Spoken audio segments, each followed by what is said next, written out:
বাংলাদেশ অনূর্ধ্ব-20 নারী দলের এশিয়া কাপের যাত্রাটা ঠিক মনের মতো যাচ্ছে না, এটা বলাই বাহুল্য। প্রথম ম্যাচে থাইল্যান্ডের বিপক্ষে 2-0 গোলে এগিয়ে থেকে 3-2 গোলের ভরাডুবি। দ্বিতীয় ম্যাচে শক্তিশালী চীনের বিপক্ষে 2-0 গোলের হার।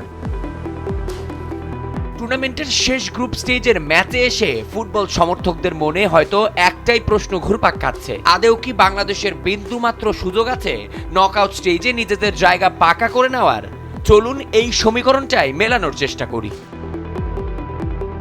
2026 অনূর্ধ্ব-20 নারী এশিয়ান কাপে মোট 3 গ্রুপে 4টি করে দল শ্রেষ্ঠত্বের জন্য লড়ে যাচ্ছে।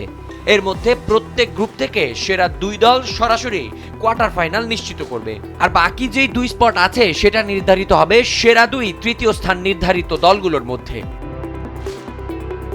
সমীকরণ শুরু করার আগে টেবিলের দৃশ্যটা একটু দেখে নেওয়া যাক।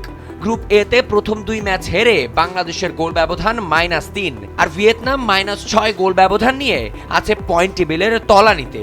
বাংলাদেশের জন্য সবচেয়ে স্বস্তির জায়গাটা মনে হয় বাকি দলগুলোর গোল ব্যবধান।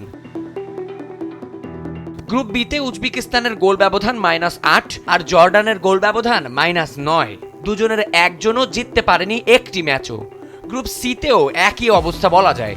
তৃতীয় স্থানে চাইনিজ তাইপের গোল ব্যবধান -7 আর ভারতের -11। গ্রুপ বি তে শেষ ম্যাচে মুখোমুখি হবে উজবেকিস্তান ও জর্ডান।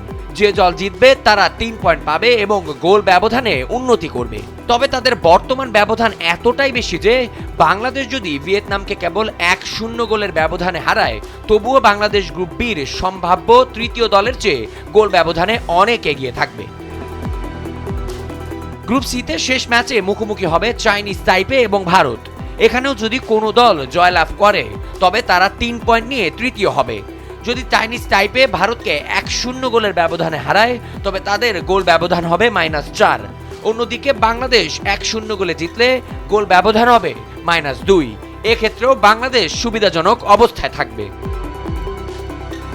সব কথার শেষ কথা, বাংলাদেশকে ভিয়েতনামের সাথে যে করেই হোক পূর্ণ 3 পয়েন্ট অর্জন করতে হবে। আর যদি কোনোভাবে ব্যবধান 2-0 কিংবা 3-0 হয় তাহলে তো কোনো কথাই নেই। এখন প্রশ্ন হচ্ছে, বাংলাদেশ কি শেষমেশ পারবে কোয়ার্টার ফাইনালে নিজেদের জায়গা নিশ্চিত করতে, নাকি একরাশ দুঃখ নিয়ে ফিরে আসতে হবে দেশে? আবিয়াজ ইত্তেসাম, সময়ের আলো।